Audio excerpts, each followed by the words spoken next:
In this video, I will show you how to hide photos on Instagram without deleting them. So if you want to do this to hide photos without having to delete them, then I will show you how you can do this.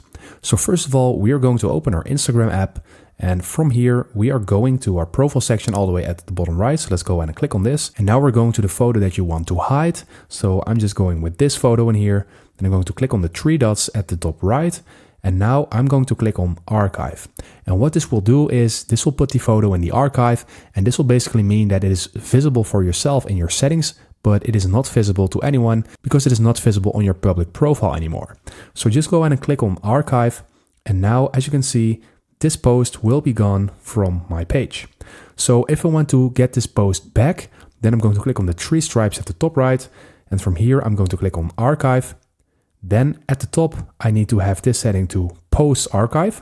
And then I have this photo in here that I just archived. And in order to get it back, you can just click on the three dots in here and then just click on show on profile. And that is how you can get it back on your profile. So this is how you do it. I hope this video helped you out. Please leave a like and consider subscribing, and then I will see you in the next one.